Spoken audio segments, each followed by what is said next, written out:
This is Professor Michael Chapman. I'm one of the most experienced IVF doctors in Australia. I believe that an important part that I can contribute is to educate patients in relation to fertility, infertility, and all that involves. These series of podcasts help to educate you. I hope they are helpful to you. If you wish to know more, however, I'm more than happy to have you contact me via email, which is profmchapman@gmail.com, or make an appointment to see me on 9138 4222. So, Prof, when a patient arrives after having already spent $20,000, $50,000 at another clinic without success, how do you approach that first consultation without either dismissing the history or just repeating it? Okay.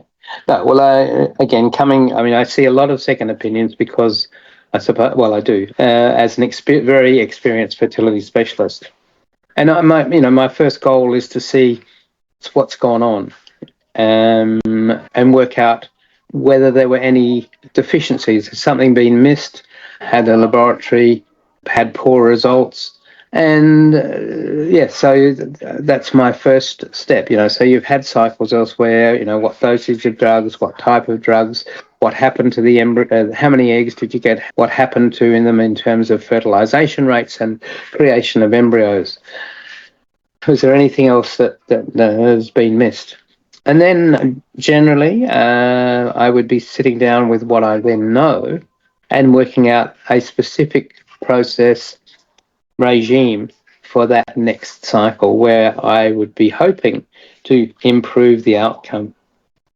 That may be a different set of drugs, it may be a different dosage of drugs, it may be a totally different regime from what's been used before.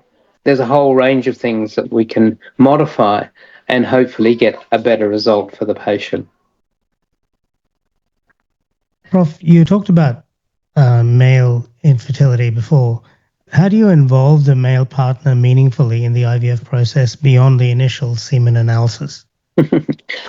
Holding their partner's hand is probably number one because they're going through a very traumatic process. They want to have a baby and they're doing everything possible to do it. So being supportive is probably the major contributor to that. Obviously, on the day that eggs are collected and they're going to be fertilized, and then it will be very important to have a good sperm sample, as good as possible. And I get asked, how do I do that? Well, interestingly, it's not abstinence for the days, all the days beforehand.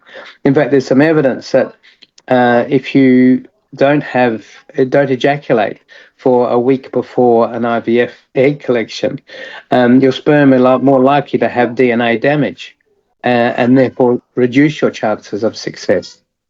There is that. Generally, what you'll be told is to have abstinence for 2 days leading up to the day of the egg collection, but certainly no more. And there are some people, if you've got a very good sperm count, suggesting even a day before is fine.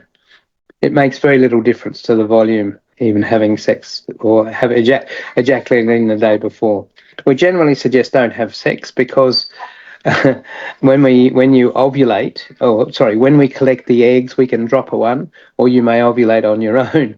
And if there's sperm around and it's around there for 72 hours, you may well conceive on your own. And that won't necessarily be good if we're putting back an embryo. And don't forget that you can access all the previous episodes by going to our website www.theivfjourney.com and select IVF Journey podcast from the navigation menu.